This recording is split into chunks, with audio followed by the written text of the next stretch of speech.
முன்னொரு காலத்தில் அயோத்தியில் சுரதன் என்னும் அரசன் இருந்தான். அவன் மிக வல்லவன். அவனுடைய ஆதிக்கத்தின் கீழ் பல சிற்று அரசர்கள் இருந்தார்கள். காடுகளுக்கெல்லாம் அதிகாரியாக இருப்பவன் ஒரு நாள் அந்த அரசனிடம் ஓடி வந்தான். அவன் அரசன் சுரதனிடம், அரசே, காட்டில் வாழும் முரடர்கள் நம்மை எதிர்த்து கலகம் செய்கின்றனர். விந்தியகன் என்பவன் அவர்களுக்கு தலைமை பூண்டுள்ளான். அவர்களை அடக்கி கட்டுப்படுத்த சிரமமாக உள்ளது. அதனால் தாங்கள்தான் ஏதேனும் ஏற்பாடு செய்ய வேண்டும் என்று அவன் கேட்டுக்கொண்டான்.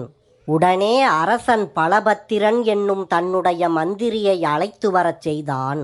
மந்திரியிடம் விஷயத்தை சொல்லி அவரை காட்டிற்கு அனுப்பி வைத்தான் அரசன். அந்த மந்திரி அறிவும் திறமையும் கொண்டவன். கலகத்தை அடக்க மந்திரி பலபத்திரன் காட்டுக்கு போனான். அப்போது கோடை காலம் முடியும் தருவாயில் அயோத்தி நகருக்கு திகம்பர சந்நியாசி ஒருவன் வந்தான். அவன் பலே கெட்டிக்காரன். ஜோதிடம் மற்றும் ஆருடம் சகுனம் முதலியவற்றில் அவன் வல்லவனாகவும் திகழ்ந்தான். அவனது ஆற்றலை கண்டு அயோத்தி நகர மக்கள் பெரும் வியப்பில் மூழ்கினர். அந்த சந்நியாசியின் பெருமை அரசன் காதிற்கு எட்டியது. உடனே அரசன் அந்த சந்நியாசியை அரண்மனைக்கு அழைத்து வரச் செய்தான். அவரை ஆசனத்தில் அமரச் செய்து பெரும் மரியாதை செய்தான் அவருக்கு. பின் அவரிடம் அரசன், பிறர் மனதில் இருப்பதை அறிந்து அப்படியே சொல்கிறீர்களாமே, அது உண்மைதானா என்று கேட்டான். உடனே சந்நியாசி அரசனிடம், பல இடங்களில் நான் புரிந்துள்ள அதிசயங்களை நீங்கள் கேள்விப்பட்டால் பெரும் வியப்பில் மூழ்கிவிடுவீர்கள் என்றான் அந்த சந்நியாசி.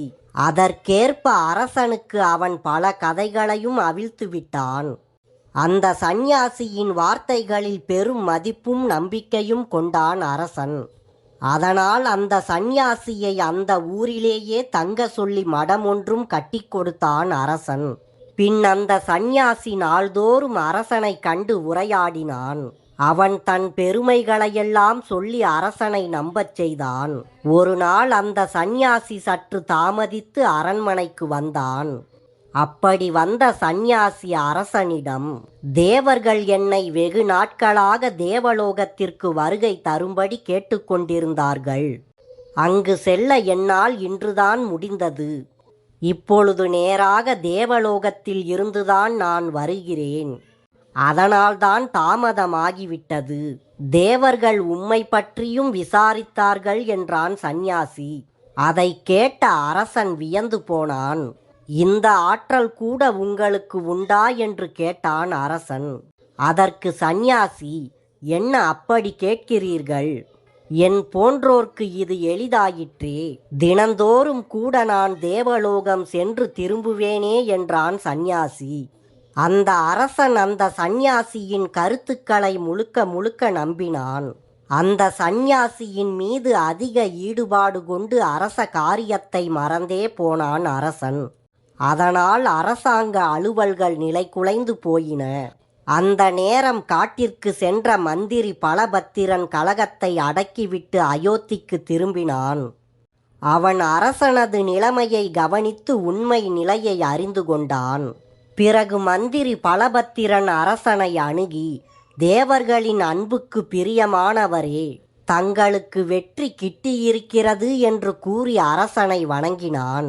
ஆனால் அரசனோ மந்திரி கலகத்தை அடக்கி வந்ததை பற்றி ஒன்றும் விசாரிக்காமல், தெய்வத்தன்மை வாய்ந்த இந்த சந்நியாசியை உனக்கு தெரியுமா என்று கேட்டான்.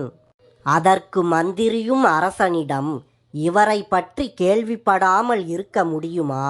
பிரம்மதேவனுக்கு உள்ள ஆற்றல் இவருக்கும் உண்டு என்று நான் அறிகிறேன். அடிக்கடி இவர் தேவலோகம் சென்று வருவதாக சொல்கிறார்களே, அது உண்மைதானா என்று கேட்டான் மந்திரி பலபத்திரன். ஆஹா, உண்மையே அது என்றான் மன்னன். அப்போது அங்கு இருந்த சந்நியாசி மந்திரிக்கும் தன் மீது பிரியம் ஏற்பட வேண்டும் என்று கருதினான். எனவே உடனே அந்த சந்நியாசி மந்திரியிடம், ஏன் அதை நேரிலேயே பார்த்து தெரிந்து கொள்ளலாமே என்றான். பின் உடனே மடத்திற்குள் சென்று தாளிட்டு கொண்டான் அந்த சந்நியாசி. அப்போது மந்திரி பலபத்திரன், அரசே, இவர் தேவலோகத்தில் இருந்து எப்பொழுது திரும்புவார் என்று கேட்டான். அதற்கு அரசன், இப்படி அவசரப்பட்டால் எப்படி? அவர் தன் மானிட உடலை மடத்தில் விட்டுவிட்டு தெய்வீக உடலை பெற்று இப்பொழுதுதான் அவர் தேவலோகம் சென்று இருப்பார் என்று பதில் சொன்னான் அரசன். உடனே, அப்படியானால் நாம் மடத்தை எரித்துவிட்டால் என்ன என்றார் மந்திரி. மேலும் மந்திரி அரசனிடம், தேவலோகத்தில் இருந்து திரும்பும்போது சந்நியாசி தெய்வ வடிவத்துடனேயே தானே இருப்பார். அந்த வடிவத்திலேயே அவர் உங்களுக்கும் தரிசனம் தருவார். இது அவருக்கும் பெருமையாய் இருக்கும். இதை விளக்க ஒரு கதையும் உண்டு என்றான் மந்திரி பலபத்திரன். அது என்ன கதை என்று அரசன் கேட்க, மந்திரி பலபத்திரன் அந்த கதையை சொல்லத் தொடங்கினான். ஒரு ஊரில் ஒரு அந்தணனும் அவனது மனைவியும் வாழ்ந்து வந்தார்கள். அவர்களுக்கு குழந்தை பிறக்காததினால் அந்த அந்தணன் மனைவி பெரிதும் கவலைப்பட்டாள். வேறு குழந்தைகளை பார்க்கும் போதெல்லாம், இது மாதிரி நமக்கு ஒரு குழந்தை இல்லையே என்று சோக பெருமூச்சு விட்டு ஏங்குவாள். அவள் கண்ணில் நீரும் வழிய தொடங்கிவிடும். அந்த அந்தணனுக்கு தன் மனைவியின் மேல் மிகுந்த அன்பு உண்டு. அவன் தன் மனைவியிடம், தேவி வருந்தாதே, நான் இதற்காகவே ஒரு வேள்வி செய்யப் போகிறேன். அதில் ஆண்டவன் தோன்றி நம்மை அவர் ஆசீர்வதிப்பார். அதன் பிறகு நமக்கு புத்திர பாக்கியம் ஏற்படும் என்று அவன் சொன்னான். இதை கேட்ட அவனுடைய மனைவி, அப்படியா, அதை சீக்கிரம் செய்யுங்கள் என்று வற்புறுத்தினாள். அந்தணனும் அவ்வண்ணமே வேள்வி செய்தான். அவனுடைய மனைவியும் கர்ப்பவதியானாள். எப்படியும் நமக்கு ஒரு குழந்தை பிறந்துவிடும் என்று மகிழ்ச்சியோடு இருந்தாள் அவள். ஆனால் காலம் பூர்த்தியானவுடன் அவளுக்கு ஒரு பாம்புதான் பிறந்தது. அதை கண்டு அவள் திடுக்கிட்டாள். அவளுக்கு பாம்பு ஒன்று பிறந்ததை கண்ட பக்கத்தில் இருந்தவர்கள், அந்த பாம்பை கொன்று வெளியில் எறியுங்கள் என்று அவசரப்படுத்தினார்கள். ஆனால் அவள் அதற்கு சம்மதிக்கவில்லை. அந்த பாம்பை அவள் சீராட்டி பாராட்டி வளர்த்து வந்தாள். அந்த பாம்பும் வளர்ந்து பெரியதாயிற்று. சில வருடங்களுக்கு பின்னர் அவர்களுடைய பக்கத்து வீட்டு பையனுக்கு திருமணம் வெகு சிறப்பாக நடந்தேறியது. அதை கண்ட அவள் தன் கணவனிடம், நாம் சும்மா இருந்தால் எப்படி? நாமும் நம் பையனுக்கு திருமணம் செய்து பார்க்க வேண்டாமா என்று சொல்லி வருந்தினாள். அவள் இவ்வாறு கூறியதை கேட்ட அந்த அந்தணன், பெண்ணே, நம் பாம்பு பையனுக்கு யாராவது பெண் கொடுப்பார்களா? ஒருவேளை பாதாள லோகம் சென்று வாசுகியை பெண் கேட்டால் முடியுமோ என்னவோ என்றான் அவன். இதை கேட்ட அவனுடைய மனைவி விம்மி விம்மி அழத் தொடங்கினாள். அதை காண சகிக்காத அந்த அந்தணனும் தன் பாம்பு புதல்வனுக்கு பெண் பார்த்து வர புறப்பட்டான். அவன் சில மாதங்கள் தொடர்ந்து பிரயாணம் செய்தான். அவன் செல்லும் வழியில் ஒரு ஊரில் தன் நண்பன் ஒருவன் இருப்பதாக அறிந்தான். எனவே அவன் வீட்டுக்கு சென்று ஒரு நாள் அங்கு தங்குவதென்று முடிவு செய்தான் அவன். அந்த நண்பனும் அந்த அந்தணனை உள்ளன்போடு வரவேற்று உபசரித்தான். மறுநாள் காலை அந்த அந்தணன் புறப்பட தயாரான பொழுது அவனுடைய நண்பன் அவனிடம் கேட்டான், நீங்கள் எங்கு வந்தீர்கள்? ஏன் உடனே திரும்புகிறீர்கள் என்று கேட்டான். அதற்கு, என் புதல்வனுக்கு பெண் தேடிக்கொண்டு வருகிறேன் என்றான் அந்தணன். அதை கேட்ட அவனுடைய நண்பன், எனக்கே கல்யாணத்திற்கு ஒரு பெண் இருக்கிறாளே, அவள் மிக்க அழகுள்ளவள். வேண்டுமானால் அவளை அழைத்துச் சென்று உங்கள் புதல்வனுக்கு திருமணம் செய்து வையுங்கள் என்றான். இதை கேட்ட அந்தணன், ஆஹா, நல்லதாய் போயிற்று, எனக்கும் அலைச்சல் மிச்சமாயிற்று என சொல்லி அந்த பெண்ணையும் பணியாட்களையும் அழைத்து கொண்டு ஊர் திரும்பினான். அந்த பெண்ணின் அழகை கண்டு அந்த ஊர் மக்கள் வியந்தனர். உடனே அந்த ஊர் மக்கள் அந்த பெண்ணுடன் வந்த வேலைக்காரர்களை பார்த்து, பேரழகியான இவளை ஒரு பாம்புக்கா திருமணம் செய்து கொடுக்கப் போகிறீர்கள் என்று கேட்டார்கள். அந்த வேலையாட்கள் இந்த செய்தியை மணப்பெண்ணிடம் தெரிவித்தார்கள். அங்கு இருந்தவர்களும் இந்த திருமணத்தை நடக்க விடக்கூடாது என்று பேசிக்கொண்டார்கள். ஆனால் அந்த மணப்பெண்ணோ கர்ம வினை பயனை யாராலும் மாற்ற முடியாது. கற்புடைய மகளிர் ஒரு முறைதான் மனம் செய்து கொள்வார்கள். அனுபவிக்க வேண்டிய பலனை அனுபவிக்காமல் தீராது. தேவர்களே முயன்றும் கூட புஷ்பகம் என்னும் கிளியை காப்பாற்ற முடியவில்லை என்று பதில் சொன்னாள்.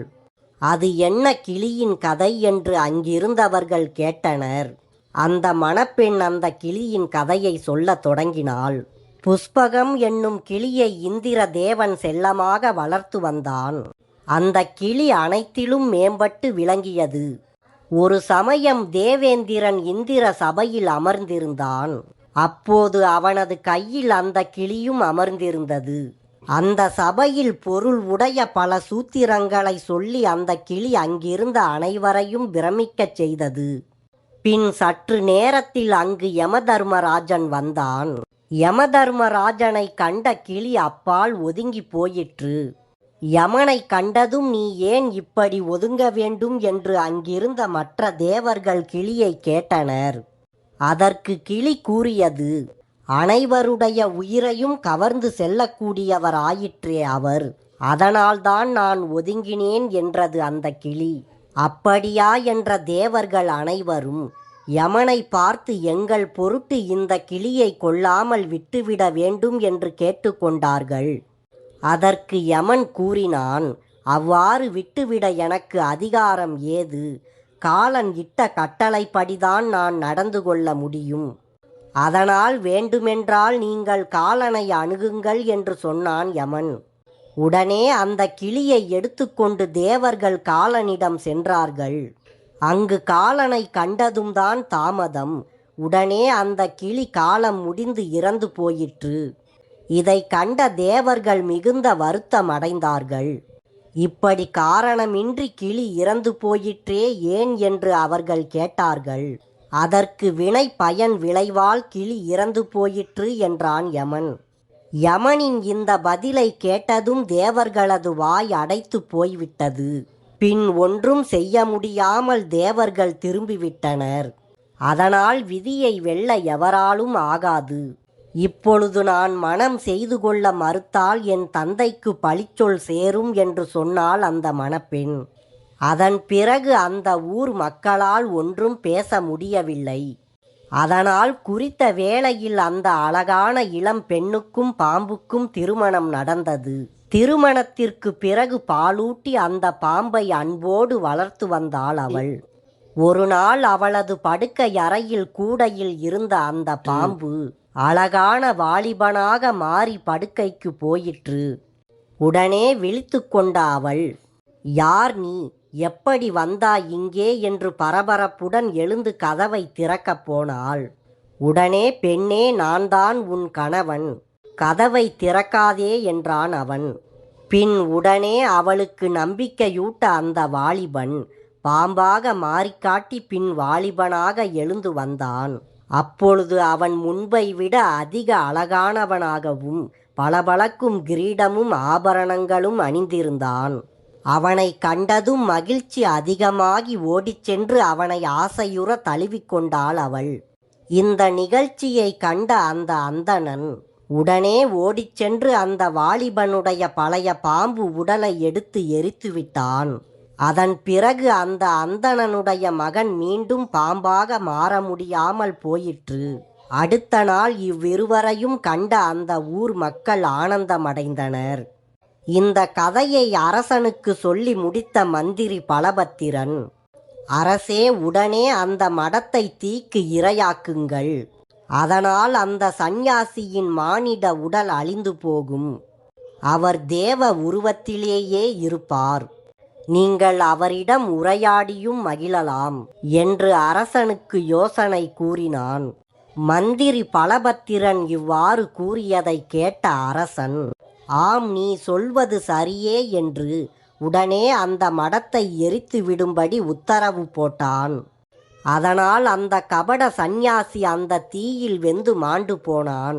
அமைச்சராக இருப்பவன் அரசனுக்கு நன்மை செய்யும் அறிவுரைகளை வழங்க வேண்டும். அப்படி நல்ல யோசனைகளை கூறும் பண்பு நல்லவர்களிடத்தில் மட்டுமே இருக்கும்.